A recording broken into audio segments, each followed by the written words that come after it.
Welcome to Lebanon City Council, February 10th, 2026. Mr. Lady, please hold on. I'm going to mess this up. I look this way. Mayor Messer. Here. Vice Mayor Norris. Here. Mr. Sellers. Here. Mrs. Harper. Here. Mr. Lamoureux. Here. Mrs. Eggers. Here. Mr. Cope. Here. Please join me for the invocation and the pledge. If you don't mind bowing your heads for a moment. Gracious God, we thank you for this moment we can be together. Lord, I do ask you for guidance as we make decisions, especially under tense circumstances sometimes as we work through issues for the betterment of the city and our citizens. It's in your Son's holy name that I pray. Amen. Pledge allegiance to the flag of the United States of America and to the republic for which it stands, one nation, under God, indivisible, with liberty and justice for all. Council could consider work session minutes December 2nd, 2025. Do I have a motion to adopt that? So moved. Second. Any comments? Please call the roll. Mr. Cope. Yes. Mrs. Eggers. Yes. Mrs. Harper. Yes. Vice Mayor Norris. Yes. Mr. Sellers. Yes. Mayor Messer. Yes. Mr. Lamoureux. Yes. And then if council would consider meeting minutes from December 9th, 2025 and January 13th, 2026. Do I have a motion to adopt that? So moved. Second. Please call the roll. Mrs. Eggers. Yes. Mrs. Harper. Abstain. Vice Mayor Norris. Yes. Mr. Sellers. Yes. Mayor Messer. Yes. Mr. Lamoureux. Yes. Mr. Cope. Yes. We have a public hearing tonight to amend various chapters of the codified ordinances and the official zoning code. Do I have a motion to open that public hearing? So moved. Second. Please call the roll.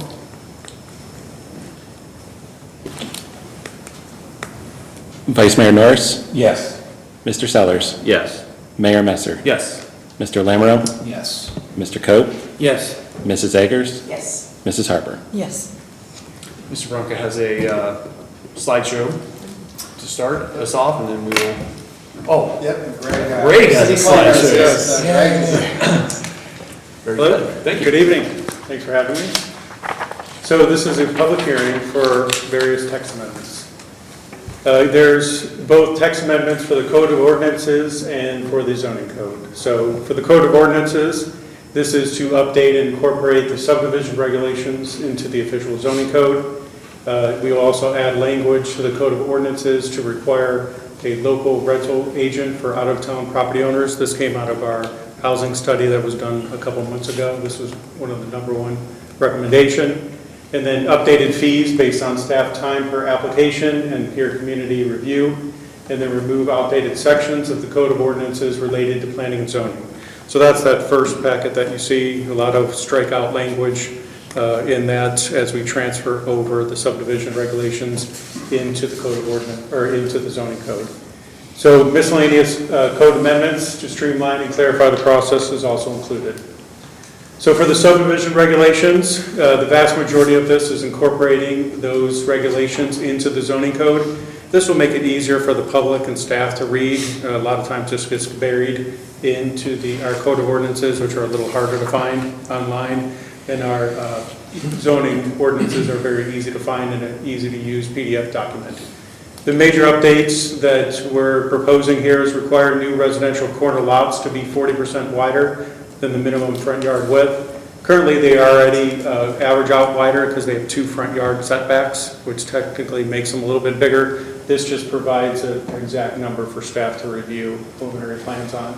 And you can see on the upper example where this comes into play, where you don't have a little bit of regulation on this. You tend to get lots that look a little off-center and create future problems for property owners and for staff to administer. So you can see that one where that backyard looks like it's going right into the backyard of the other, where that can be adjusted and has been adjusted in the latest plan set to the one that you see on the right. Another thing that we get into is that rear lot lines tend to shrink along corners, and then staff is recommending they should be no less than 75% of the required minimum front lot width. So So this will kind of get rid of that sort of triangle, and that would need to be 75% of that front lot width. So if that was a 100-foot wide lot, the rear lot line could be no less than 75 feet. And that, once again, avoids conflicts that you see, say that person wanted a shed, drainage concerns, all kinds of things that run into conflict when neighbors aren't quite sure where their property lines are due to kind of strange-looking lots. So rental property, local agent, this would require that all owners of residential properties who do not reside with 30-mile radius of Lebanon must designate a local agent who is authorized by the owner to receive local notices, receive complaints, and ensure compliance. So this would be limited to 5 properties or above, so it wouldn't get every single one. So 5 properties or more would have to have a local agent. Where this has already been effective, and this was before our requirement, Cozy LLC has bought numerous Burris properties.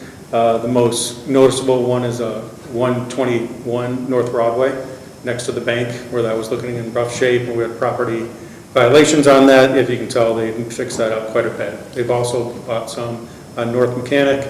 They have a local realtor who acts as their agent, and that makes it really easy to reach out to her. She corresponds with the contractors and everything like that. So it's already effective through a voluntary basis on this one. This would just make it more mandatory. Greg, go ahead. Yep. Forgive me. What do we do if there's, like, let's say you have an entity that has 50 homes or something like that, and we don't even know how to contact them other than some random P.O. box in Denver or Delaware or something? I mean, how do you guys get in touch with those people to basically say, hey, you need to be responsible here, your grass is 8 feet tall, and Yeah. you know, we're hearing the roar of a lion when we walk by. How do you plan on getting in touch with those people to try to rein them in, so to speak? Typically due to billing and our use verifications, or that's for commercial, but through our billing department, they do have a contact address for that. It's not always just the individual who lives there. There's sometimes switchover periods where that needs to be into entities sort of thing. So we've been able to get to them. It's just the response rate is not always the quickest. So it's not a Hence the lack of local agent. yeah, I mean, it's rare that we truly cannot find somebody. It's just how quickly do they act. Or a local agent, like the instance for the Burrs one, she lives in town or does real estate in town, so she's got a vested interest, and I think she's ready to see things look nice and, you know, is bought into the community. Well, that's the ultimate goal. Yeah. To have a nice community and be in a situation where we don't have the complaints, and you happen to live 2 doors down from a corporation in Delaware or wherever. I know Kristen and I were talking about that here a few months ago, where they just neglect it. So anyway, thanks for sharing that. Sorry for interrupting, Scott. When you say units, is that buildings or like a 10-unit apartment? Is that 1 unit or 10 units? I would say, I think we're more going towards buildings, or is how I would look at it. I think there's rare to have a 10-unit, to be honest. We don't have a lot of those, I'm thinking in Yeah, with other that. areas. But there's So- 8s. There's what? There's 8. There's 8, yeah. There's 8s. Well, no, we have them, they're, So if they own multiple things of those, I think that's where we would try to hit it. Let's say they had an 8-unit, a duplex, and then another random one, I think that's where we would try to get after them. I don't know of anyone who owns 5, 10 units or 8 units that I can think of, just because there are not that many of them overall. more 4, 2, 4, Yeah. some 3s. And actually, we don't seem to have as much problem on the 8 units and above. 8 units, some of them, we have a couple of issues, but above 8 units, not too bad. Well, this isn't, it doesn't impact people that already have units, does it? Is zoning code retroactive? Maybe that's a Mark Geary question. but- This is in the Code of Ordinance, which becomes like a law, like it is retroactive. Yeah, but I don't know if it's a look back, so organizations that are already here and already have over the 10 units, are they grandfathered in? Or Yeah, we would be sending notices Okay. to them. Like American Homes for Rent, I mean, this is kind of, that's the biggest example. No. That's 80 plus, remember that, we had that in that report, how many they had. I mean, we'll be sending something to them. And that's where we did look, and I think legal has looked at this, that, you know, this is something we can apply a little bit of pressure on outside landlords. I mean, it's very limited. Is it going to solve everything? Right. No. Well, it's a lot less oppressive than what some cities are proposing, you know, rent restrictions and things like that. So I think I don't know how you would manage more than a couple units being an absentee. You can't. I can speak, you just can't. Yep. And all the landlords that I'm familiar with that do a good job keeping up with their places are very, very active. What we've had in the last year is a lot of the older landlords who own multiple properties are selling those, they're aging out. And they're selling their, a couple of the attorneys in town have sold a lot of their properties, so you got new people now. But those are being bought, the ones that I'm aware of, by individuals and not mass groups or a group. Investors are buying them for, so. Well, this would be for individuals too, if anybody. Yeah, but I mean, you're So not you're gonna gonna get have. notice, you're gonna get notification. Well, I live 30 minutes. I live 3 minutes. He's the local agent. Yeah. No, I'm thinking more that, you need a contact person, period. Irregardless of what else we do, moving forward, less restrictive, more restrictive, you gotta have somebody that you can call, because that's always been my biggest frustration, is who do I contact? I talk to the tenant, you know, and they just blame it on the landlord. And I don't know how to get hold of the landlord. So, Good thing this is in here. yeah. Yeah, I think it's great. Okay, so on to the zoning code. So a bit of changes related to our use table. So first one is make data centers and distribution centers conditional use based on their impact to the community. That means it at least would be out in a public notice and go before the planning commission. And it's not necessarily guaranteed as of right, where right now those uses are considered light industrial, so they're permitted as of right. Specifically allow hospitals and veterinary clinics in more business districts. For some reason, they were admitted in some things, and they make sense to be permitted in all business districts. Prohibit fast food in the mixed-use district, but allow fast casual. I think I added a definition for fast casual as well. Prohibit fuel service and vehicle sales or rental from a mixed-use district, and allow banquet halls in mixed-use districts. That just makes sense. And then change resort districts uses to conditional use to provide more oversight. Any thoughts? So for residential standards, permit wood materials, including LP smart side and Everlast horizontal lap siding. So Everlast horizontal siding is what was just put on the cemetery house up there, and that has a sturdy, it's very sturdy. When we looked at it, and it's almost like a plasticized, but it looks still very much like wood if you go up there. And then allow LP smart side. So a good example of that up on Carson, the new house that was an infill on Carson is that LP smart side. So if you're ever up there, that's a good one to check out. So with that, that kind of goes for that 75%. If they do that material, they're able to do, not do the first floor brick wrap. So for example, just for your review and for staff's clarification from this group, like that first house there would be as of right. So we are seeing where people are using this as an alternative to vinyl siding. So just want to make sure that's the intent of this body. We still do see, obviously, the first floor brick wrap, but we are seeing quite a few of this pop up as well. So allow front porches to extend 7 feet instead of 5 feet into the minimum required front yard. This would allow for more usable and better designed front porches. That's great.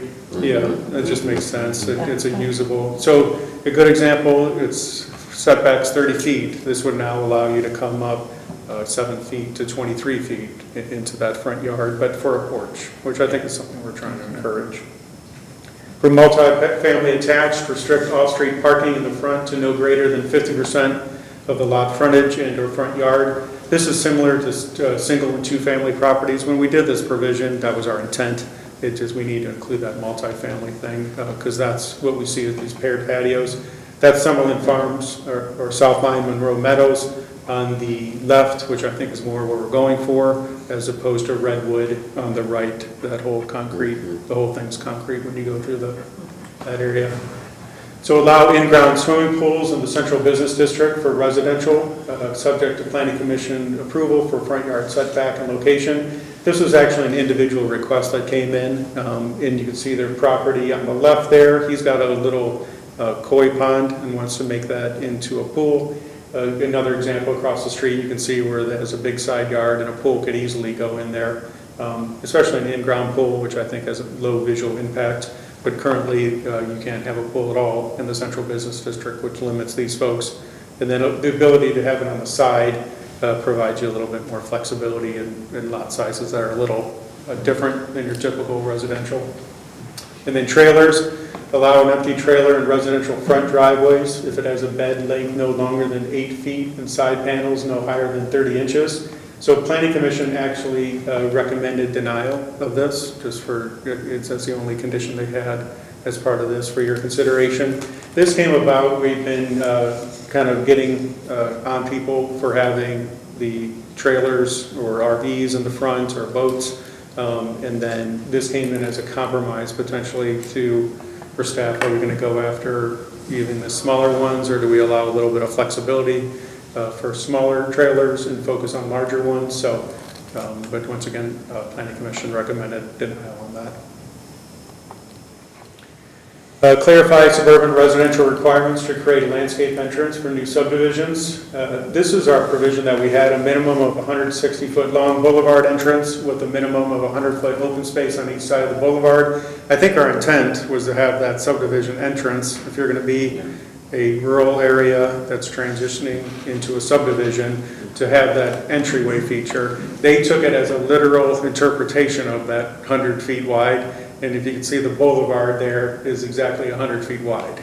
And there's 2 lots now, and this was for Ray Rock. So they got us there, but in the future, clarify that 100 feet on either side so that those 2 lots go away and you have a true entryway to the subdivision. Small little knick-knack stuff here, but it does make a visual impact. Clarify that front yard fences must be decorative, iron, aluminum, or wood picket with a maximum individual picket width of 3.5 inches in the front. So this is on New Street, and it's small, but when I think of a picket fence, I think there's a certain look you have in your head of it about this wide or so. When it starts to get this wide, it kind of looks like you just took the panels, every other panel out from that. So this just clarifies that to the intent of a picket fence. And then prohibit wire fencing with temporary wood or metal stakes except for small gardens, which is not included. And then make the front yard standards in business districts the same as residential. Currently, they're allowed a 4-foot fence all the way to the sidewalk. And that's just running into issues. One came in, and then there's sightline issues that you run into with people pulling out and can't see past the fence. So require new commercial developments to use bronze, black, or white trim frame for doors and windows. I think this has been really successful for Domino's. That gives it a nice look. Duncan was supposed to have it, and they ordered the wrong materials and came in with more of a gray one, but we really didn't have it in part of the zoning code, so technically we're allowed to do it. But I think this provision allows it to look a little more sophisticated. And then Planning Commission, let's say somehow gray or some other color looks perfect with the building, they have the ability to approve architectural modifications. And that's the same thing that goes with 75% masonry on all sides of the building. Right now we label it as right-of-way, like what's visible from the right-of-way. This has kind of left me with a little less negotiating room with folks for architectural details in the front. So this is saying 75% all the way around. Once again, Planning Commission can approve alternate designs. But a good example, like the apartments that are on Dave Avenue, the back portions of them are going to be pretty solid vinyl. And of course that didn't matter from the right of way, but now that the bike path is there, you know, that becomes a bit more of a visual impact. Oops. So recommendations and decisions on text amendments are based on the criteria. They're consistent with the policies of the Lebanon Comprehensive Plan, and the amendments address a demonstrated community need to clarify the codes, and ensure efficient development within the city. So Planning Commission did recommend approval of both the text amendments for the Code of Ordinance and the subdivision regulations, and the text amendments for the zoning code, with the exception of the trailer. With that, I can take any questions. I have a question for you. Fences, I think you and I have talked about this, but it's probably been a year or something. The chain link fences, because, you know, there's some areas where, like, you had mentioned in here, back a couple slides about the front yard, the front, but are chain link permissible? I mean, I thought that they were. So how we did it was a compromise. It's a little tough, we have to explain it to people sometimes, but you're not allowed chain link in the front. You're not allowed chain link on the side. In the rear, you can have chain link along the back of your property, but what you can visually see from the road, it cannot be chain link. Okay, so So kind of that 10 feet that is typically on either side of a property, so that visually, when you're driving down the street, you wouldn't even know, but it does affect the next door neighbors a little bit, but I think that was the compromise that this body came up with. So if it's a property where the side yard is not visible from the street, is the chain link allowed there or not allowed there? I think it is not, only Okay. in the rear. Okay, only Rear the yard, yes, Okay, pretty sure. okay. And this is all, if they're there, it's okay. There's still a Correct. lot of neighborhoods that have Yes. chain link. Yeah. Anything built in the 50s has chain link. Yeah, now we are kind of here and there. I mean, if it's really bad, we are giving property maintenance violations. If it's a completely rusty fence that's falling down. A good example on Columbus Avenue as it changes from Warren into Columbus along the side. There, right before you get to Mound, there was a house that had a chain link fence and they took it down. It's a rental, I think. Took it down, it looks much better without it.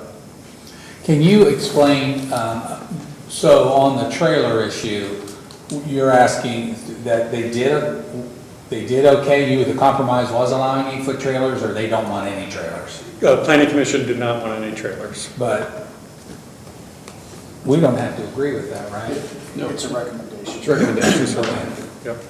For 8-foot trailers. Yes, for you to. And there's already a policy for RVs and boats and things in place? Correct. Currently, you're not allowed anything in more than 72 hours.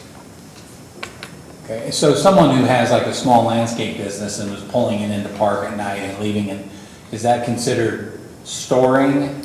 Or when does the clock start on 72 hours? Is it continual or? Yes, I mean, we try to have it continual. Yeah, I mean, if it's a repeat, just moving it an inch or two, kind of, you know. I'm just saying there's a lot of second jobbers that have those little 8-footers, Yes, me included. I mean, that, I don't park it at my house though, but sometimes I do. And I would think if it's moved, if it's for work, not just storage with a blue tarp on it, trying to think that one through a little bit. Because those are very utility more than anything. If it gets much bigger than 8-footer, you're doing something with it. yeah. And I know entire subdivisions have those trucks and trailers with platforms and drywall scaffolding and, you know, they sit out on the street. So this would just be for the driveway. I can Yeah, still just for pull the in. driveway. Okay. And I think it does say empty for it. Okay. And But we, HOAs could still like, decide they don't want them at all, even if we allowed them. HOAs could Yeah, still say, that would not take care in of here. most of the neighborhoods then if that was an Yeah. issue. Yeah, because like on ours, it said no, and we always tell people that it's, because people get so confused about that. So Yeah. what we always tell them with the neighborhood is, you know, city is baseline and we can add to it. Yeah. You know, but we can't take away from it. Right. So that was always what we did. I think one of my concerns, I mean, Iris, as a family, having many family members who do work that involves trailers, I respect the work, but I know what you see happens a lot of times, and like you can say, oh, well, okay, it can be empty. Well, okay, maybe I'm gonna throw a little bit on there, you know? And it's one of those things where sometimes it's easier to say, okay, no, not at all. And then also when you're going through and you're looking for violations and things like that, it's easier for you to see, okay, that's there, it's obvious. Whereas sometimes you give an inch, you know, people wanna maybe kind of push push the envelope a little bit with it and, well, maybe I'll have some stuff on there and it won't be such a big deal, that sort of thing. So, I mean, I guess that's the question of, what are we looking for? Do we? And then my do we want that or my not? main issue was, are we gonna make John jump out of the car and like measure this with a laser? I mean. And look and peek in. This becomes a larger issue than just, is that 8 foot, is that 10 foot? Yeah. Is that 12? Where are we So at? in your opinion, you would prefer none? That's, yeah, I was. Yeah, I mean, I think as far as his work is concerned too, it's easier just to be like, okay, they're not there at all. Yeah. And as we said, there are a lot of neighborhoods where that's already the case. So there's a lot of people who already aren't supposed to, so it would affect a smaller number of people. So if I have a couch in my trailer, that's okay, because it's not an empty trailer? It's 8 feet, I got a riding mower and a piece of furniture in there. I'm more comfortable with empty trailers. That picture there on the right, that doesn't bother me at all. But I don't want it loaded with sand and a cement mixer sitting there. I'd rather not see, I'd rather, where it says allow an empty trailer reservoir if it is a bed. So you're saying an empty trailer is okay, but what about, where does a trailer with something in it fall in place? Yeah, that's where that 30 inches kind of comes in. Okay. I mean, if it had side panels on it, that were up to So 30 an empty inches, and you trailer is had fine. on there, yeah, or up to 30 inches and you can't see it from Right. the roadway with it. If it's Okay.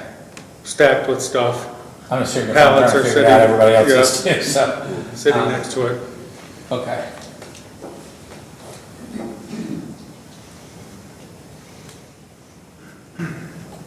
Thank you. Yeah. Yeah. Thanks, Greg. So now we have time for public comment. If Is this anybody- just a first reading? Don't I have to work? we're in a public hearing. Oh, okay. So we have time for public comment. If anybody would like to speak to these changes, you got 3 minutes, please come to the lectern. All right, can I have a motion to close the public hearing? So moved. Second. Very good, thank you. So moving to previous business, ordinance number 2026-006, approving a map amendment request to rezone 105 acres of property located adjacent to the I-71 and bypass 48 interchange as recommended by the commission. This ordinance approves a map amendment to rezone 105 acres located along State Route 48 and Nelson Avenue from the current zoning of general commercial to a mixed-use PUD. This rezoning would support an innovation development pattern consistent with the envisioned Lebanon comprehensive plan for the area. Motion to adopt? So moved. Second. Any comments? Please call the roll. Mr. Lamoureux, Yes. Mr. Coe, Yes. Mrs. Eggers, Yes. Mrs. Harper, Yes. Vice Mayor Norris, Yes. Mr. Sellers, Yes. Mayor Messer. Yes. New business, resolution 2026-010, authorizing the city manager to enter into a contract with the Warren County Engineers Office for the purchase of road salt for the 2026-2027 winter season. This resolution approves the city's continued participation in the Warren County Engineers Office road salt purchasing program to support salt needs during 2026-2027 snow response season. Do I have a motion to adopt? So moved. Second. Any comments? Based on this year, are we dipping into next year's supply? Is Not this- yet, no. I'll try to I will get an update on how much we've gone through. Obviously, it's been a heavy salt year for us so far, but no, we go into each winter season with about 3,000 tons on hand in the salt storage area, so we were well prepared. What is a normal, just out of curiosity, like, what's a normal year's use? I would say it varies between 1,500 to 2,000 tons of salt roughly. So 3,000 is more So than we enough. usually stock enough to get us through the season and going into it, yeah. And I want to be, I just had a conversation today with companies that manage facilities that I work with, and they have been cut off from their salt suppliers. So and it has a lot to do with usage last year, has bled into streams this year. I mean, they are going to Chicago in Baltimore to get salt because snowfall in Chicago has actually been less, and so there's some available. But they are cut off, all small suppliers are cut off, so I guess municipalities are taking priority. So Interesting, yeah. what we need for next year, we need to, the shortage right now is gonna bleed over. is going to bleed into next year. We were contacted by the Warren County Career Center because they are in that situation, so I think we're going to sell them, a little bit of our salt just to kind of help out, but they were struggling getting salt for their facility needs. Yeah. Scott, do we mix anything with that, like grit or cinders? No, we did, we'll pre-treat, we'll do kind of a pre-treatment spray, but we don't mix, it's straight road salt. Do you do that, do we do that like with our own equipment, like Yes. create the brine, you just, Yeah, we have those Slush it up somehow? capabilities. Yeah, so, yeah. I just know some of the western states will do that. Yeah. Oh, yeah. We've done that. South of Louisville, they all use sand. Yeah. We've never done that yet. Please call the roll. Mr. Coe, yes. Mrs. Eggers, Yes. Mrs. Harper, Yes. Vice Mayor Norris, Yes. Mr. Sellers, Yes. Mayor Messer, Yes. Mr. Lamro. Yes. Ordinance number 2026-011, amending chapters of the codified ordinances and the official zoning code as recommended by Planning Commission. This ordinance approves the amendment to the subdivision regulations and miscellaneous zoning code text amendments that were the subject of the public hearing tonight. Can I get a first read? So moved. Second. Thank you. Discussion items, city manager report. Yeah, thank you, Mayor. City offices will be closed on Monday for President's Day, so the council work session next week will be on a Wednesday, February 18th at 7 p.m. here in these chambers. Do want to remind folks that there is the Fairgrounds Master Plan kind of public open house meeting this Thursday at 6 p.m. up at the Fairgrounds Event Center. That's all I have, Mayor. Very good. And I just want to confirm that, because there was discussion of possibly, It was scheduled for. it is for sure. 2 days, yeah. So we have executive session tonight. So we will have council items and then be read into executive session. Then post-executive session, we will be taking no further action. So Mr. Sellers, what do you got for us? I don't have anything. Nothing, sir. Mr. Norris? Oh, nothing. Mr. Cope? Yeah, Clean sweep.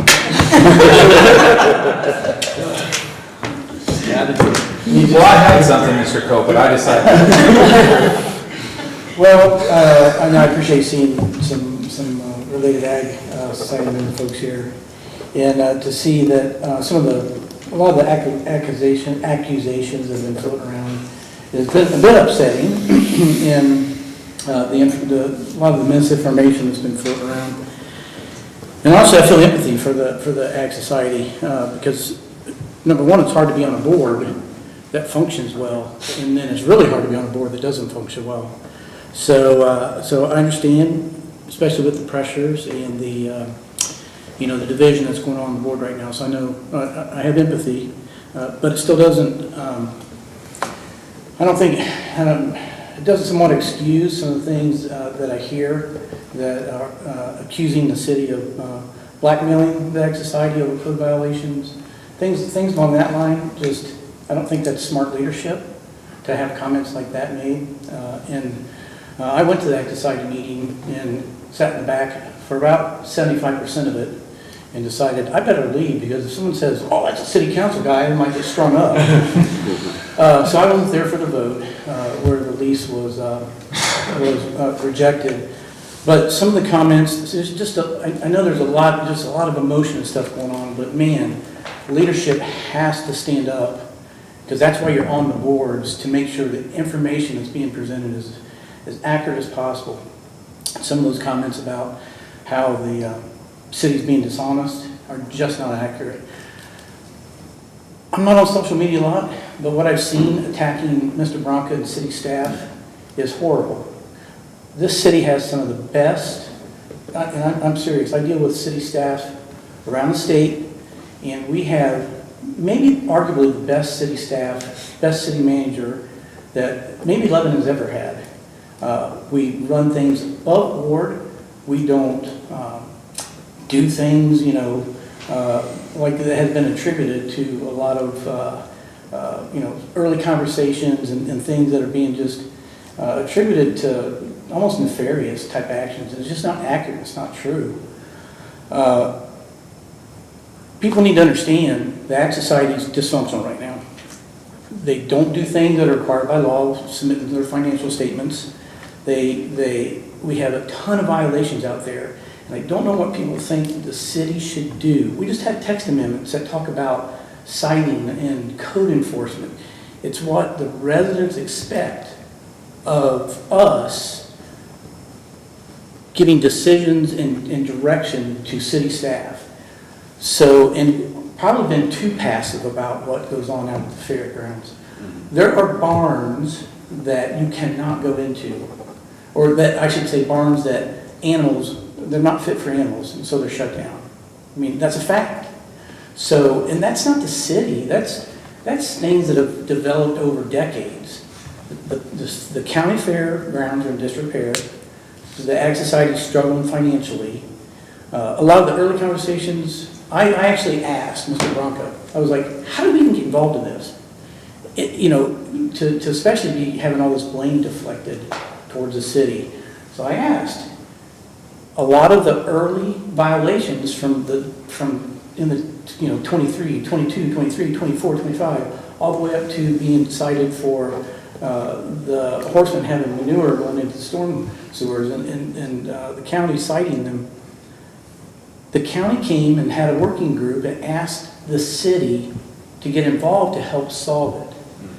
And so when there's been some comments made on social media that, the city was planning to try to buy this, and, this is all just a well-laid plan. So I asked, I'm like, how did we get here? Because it wasn't until March of 25 that it first came to the board's attention to even consider purchasing the property. So that's just 25. Leading up to all that were just conversations between responsible county, Ag Society, eventually horsemen, leadership meeting, and people say, oh, behind closed doors. Well, you know what? If anyone has been in any level of management or executive situation, you get a small group together when you're trying to solve problems. And that's what was going on. And so when I asked, Mr. Bronco was like, well, why wasn't the city council informed? It was just working sessions. He was like, I wasn't taking the lead. The city wasn't taking the lead. We were there helping, trying to solve problems and figure it out. Not to put words in your mouth, but I believe that's the way you explained it. I was like, okay. So that went on for months and months and months. I think in a responsible manner as the team, that working group was trying to figure out how to deal with the financial problems, just all the issues. So some of that narrative is pretty frustrating to see that. And I know lawyers are involved now. We're going to argue about what Ohio Lives Code says about whether the county can sell it. I know my commitment has been, I've said it time and time again, and I think I can speak for everybody. Our goal is to set up financially viable means so that Ag Society, the 4-H program, we can protect them, the horsemen can operate so that we can have this gym in the middle of our city continue. And so yes, Mr. Mayor, it may be frustrating for me to take time. I love it. But man, it is. I got to go back to Mr. Norris next. Yeah, it has been very frustrating because of things said. I think there needs to be some responsible comments by the ag leadership, and it's split 5 to 6. So let's hope that some cooler heads kind of talk about this in the bigger picture, and not let just the city take the shotgun effect here, man. You talk about salt, it's like a salt shot, boom, right? We're getting peppered, and that's frustrating because I know my intentions have always been to figure out how to help the situation. That's why we put our money where our mouth is, and put together a master planning group before we even own the property. It's like, okay, you guys did good work in all those early conversations. Okay, so we took that and had open stakeholder meetings, all right? I don't even know if we should do this meeting this coming week because the open house. I mean, I guess we need to talk about it because I think we almost need to go to the 4-H group and have a working, like an open session, a public meeting where we can hear people air it out and ask us questions directly, something where there can be dialogue, because the amount of misinformation that's going on right now is crazy. It's frustrating.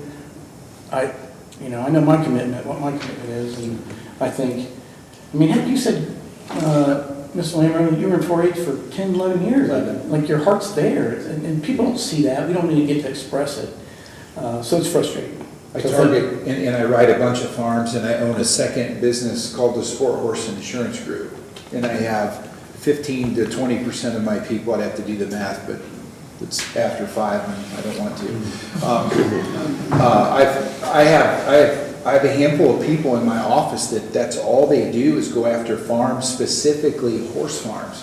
Full disclosure, I have nothing to do with the Harness Association, not by choice. It's just that doors opened up to where we're in Lexington, Kentucky, and Fort Worth, Texas, and Wilmington. So, yes, I want it to succeed. Thank you. Yeah, I appreciate what you said, Mike, because I've been feeling a lot of that same. And obviously, in the future, we'll be able to say more things. And people say, why is it though public? Why aren't you saying this? Why aren't you saying that? Well, part of contract negotiation is that it should be confidential. And we're respecting that. And that's part of why some of that information isn't public. But unfortunately, as you said, we're taking the heat. And it's, it's very disconcerting because there are 4 entities involved, and we're just one of them. But you will see the most negative about us. And the sad part about that is we've lost sleep, we've spent a lot of time, we've spent a lot of money, and I'm with you. Scott has been absolutely amazing in the way that he has handled things. If you were here at our infrastructure meeting, you would have seen that was an opportunity for people to learn about roads, projects, developments, the fairgrounds, and he's up here taking the heat for all kinds of things when he's just doing his job, and he does a great job at it, and so do our other staff.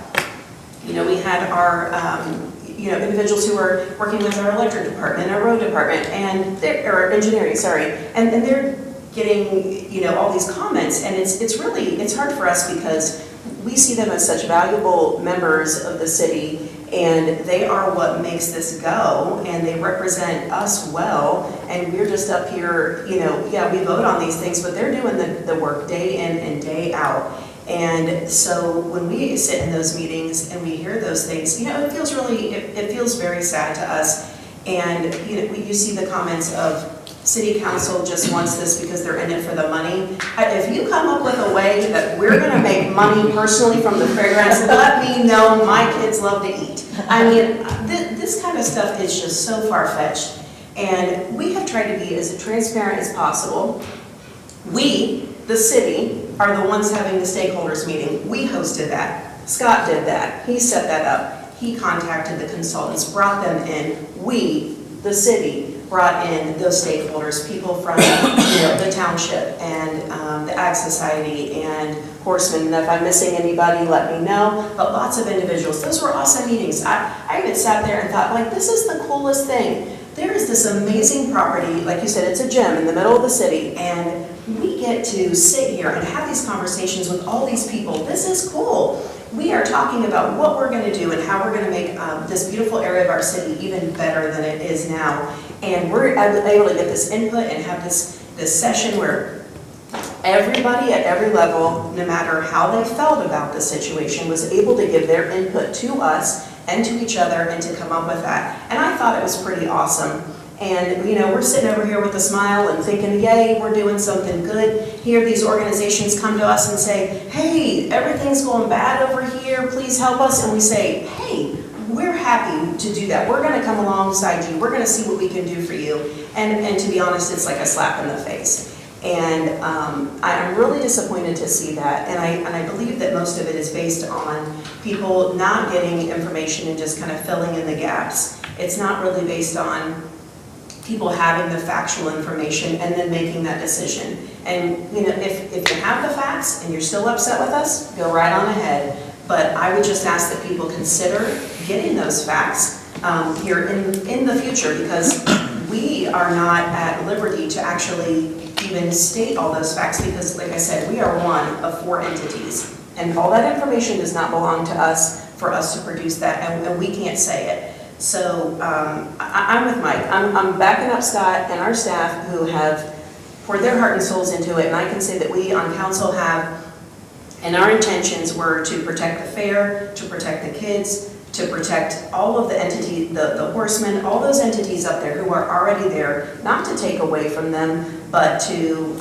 shine things up, make it a better place for them to be, make it a better place for our community to go and to visit year-round, because, you know, people dabble in and out of there. And so I just hope that in the future, when people have the opportunity to see the truth and are exposed to more information that will be, you know, hopefully available in the coming weeks or months, you know, whenever that's possible, that they will really take the time to reevaluate it and make their decisions based on the full picture rather than just these little bits of information and the things that people have come up with thus far. And I'm proud of our staff, I'm proud of council, I'm proud of the time and the effort and the interest that has gone into it, and to the individuals who really have taken the time to look at the full picture and to come to those stakeholder meetings with us and to really look at this and say, how can we all work together? Because no matter what happens going forward, I think that part was awesome,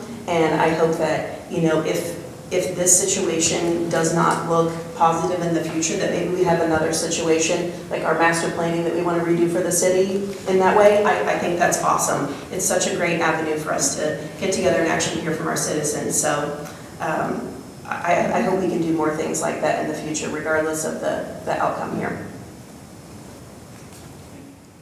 Well, I won't be at Thursday's meeting, so I brought pictures, because you know, pictures worth 1,000 words.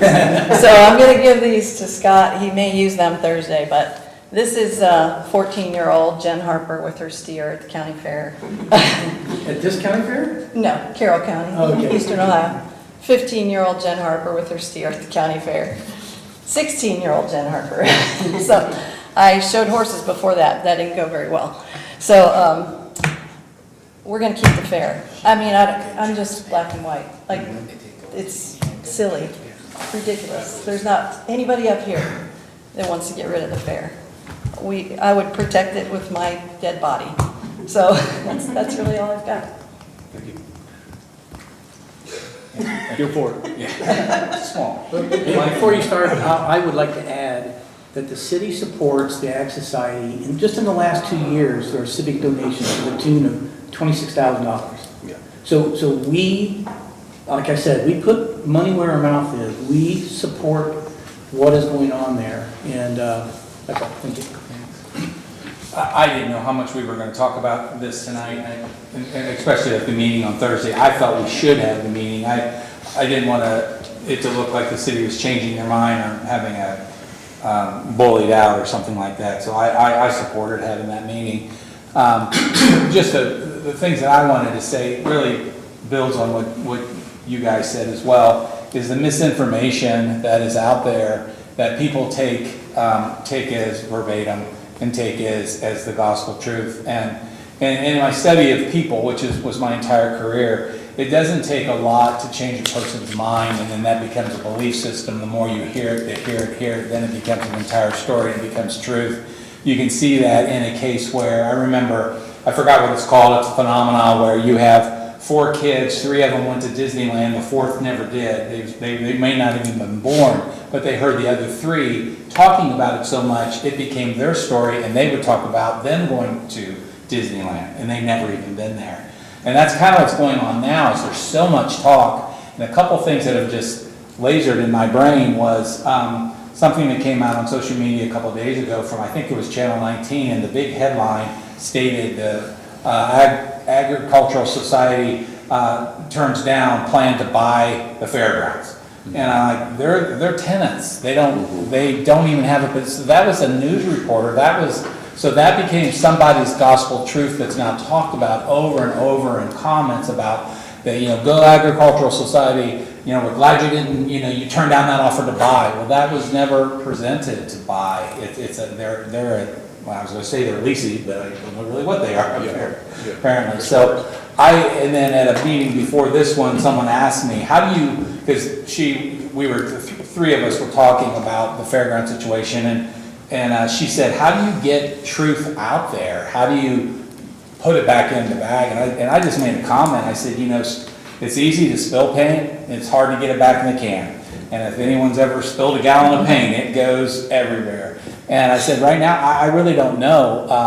I want people to want to listen. I want them to come Thursday and see really what we want to do up there, and be excited for it. Not, have this feeling that we're running the fair off or we're doing this and that. None of that. And my co-counsel down next to me has already said all that. That's never our intention. It's been a part of my life, not in 4-H, but just I have memories of my own family and the times that we spent there, and coming in on a Friday to the Midway was so exciting. So there hasn't been. I can pledge that, and my wife knows. I never promise because I don't want to be a liar. But I can promise not one person at this table has ever talked about getting rid of the fair, ever. And that's why we are fighting to keep the fair in a better situation, and really want people to get behind it. And please don't go to non-informed for answers. Come to someone up here as the city who can explain. Go to the commissioners and ask them, straight on, what, if you've got a question about it. They own the land. They have it right now. It's their land. So, but if you're getting your information, I've said this the 4+ years I've been on council, Facebook is not a place to get your information. It's a place to maybe read what's going on around or see your friend's dinner they had, but it's not a place to get information about something as big as a multi-million-dollar purchase that affects 94 acres in the middle of our town. So I would appreciate just people coming, being a part of our meetings, talking to us. This room should have been filled tonight. I mean, the town knew we were going to be, they knew that's the hot topic in Lebanon. I mean, I can't get anywhere, because working in town without someone stopping me in Home Depot or some of my other locations. They want to know about what's going on with fairgrounds. And but here we sit with our usuals and faithfuls that come and to want to know. So I encourage Lebanon to please come talk to us. Come Thursday. You'll have an opportunity to see what we want to put, our vision, not ours, because how many's on that 22? There's over 20, yeah. Over 20 from all over Lebanon in different facets and different. And county, not just And Lebanon. county, yes, because Tammy's she's Turtle Township, I think, so. We have ag people, horseman people, city people. It's an opportunity to see who's been driving this and get your input out there. So, thank you. Absolutely. Can I say something real quick? Yeah, man. I promise not to regurgitate everything that was said. You're good. So, I'm going to. I think a frustration of mine is sometimes people who know the least know it the loudest. In Facebook, I had an uncle that he's passed away, said Facebook is the bathroom wall of the world. Because anybody with an opinion can throw it up there, right, wrong, and different, and there's no consequences. And it's really, really frustrating. It's really frustrating. To my knowledge, we're the only ones that's come to the table with a solution, a viable solution. And kudos to staff, you guys have busted your tail and given us different ideas, and we've spent hours on this trying to make this to work. I've already ranted on what I do for business. My mom and dad live on a family farm that's been in our family since the 1880s or 1890s. So the farming community is near and dear to me, and that's not counting uncles and grandparents and so on and so forth. We want this to work. We're willing to deal with reasonable people. I don't know how else to say it, and I'll just stop there before I get myself in trouble. Mr. York's not here though, so. So thank you, Mayor. Well, I mean, again, Back to you. same thing. I didn't know how much we were going to talk about it initially, and I'm also not going to repeat everything that's already been said. I can't say it half as good as the people before me that's brought it up, but just in short, it's, staff in this council from the very, very beginning, our intention was to make this the crown jewel of not only Lebanon, but of the county. Our goal was to improve and better the fairgrounds, not the property, but the fairgrounds. Again, from the very, very beginning, and the frustrating part, I think, as everybody has mentioned previously, is the misinformation that comes up. We have these town halls, every single one of us, including staff, everyone on this council is more than willing to answer any and every single question that comes our way about it. But nobody is coming up and asking these questions other than on social media. They're going back and forth on social media, but nobody is having this conversation with anybody on the staff. Nobody's having these conversations with anybody on council. So it is frustrating because there is so much misinformation, and the city has been portrayed as the villain when, as Mr. Lamoureux said, we're trying to find solutions, and from the very, very beginning, it was brought to us to help find solutions. We didn't seek it. It was initially brought to us to help out and see if we can find the solution. So that's as far as I'll go. So I'm going to start by saying, what is black and white? What is black and white, to use your words, is that we are fully committed to keeping the fair, and we are fully committed to growing the 4-H program. And we want a beautiful site, we want a safe site, and we want a memorable site. This has never been about anything else but using 94 acres in the center of our city, to its best use. Every time we go and we look at acreage, from our solar panels, from our townhomes, every time we look at land, we always look for the highest and best use. And this, I can tell you, is not the highest and best use if it coming to making money for people, but this is the highest and best use for the quality of life for our citizens. Absolutely. The county could sell this property and they could build townhomes and a strip mall, and I guarantee you they'd make a lot more money. And it would also bring the city more revenue.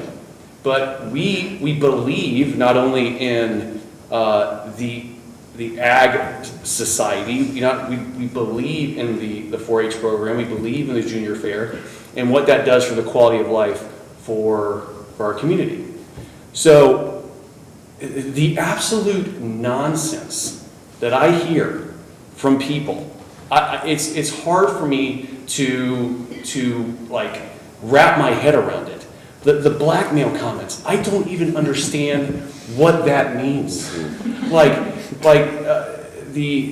These code violations have gone back to 2021, and are we just going to ignore the fact that we've had barns completely burned down, killing people and horses? This is not some, we're not just throwing out red meat to people. I mean, this place is dilapidated, and this model is broken, and there is no saving it. We have been insulted, our motives have been impugned, and then in the same week, they come back and ask us for money. It's madness. It's madness. And I sent an email to some of the people on the board.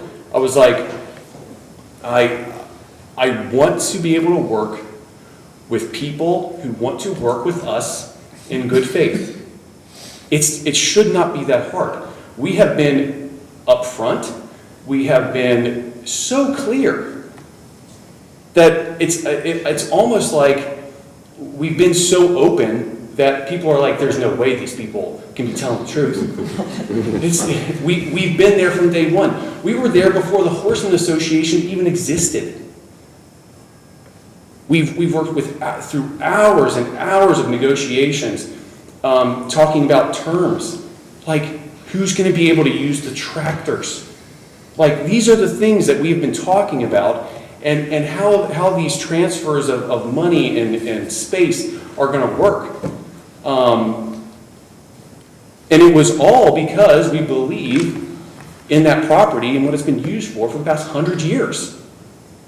So I appreciate everybody's comments. I think there's a lot of emotion on this side. I think there's just as much emotion on this side as there is on the Ag Society. And the issue is that we're not out there throwing insults at the Ag Society in a public forum.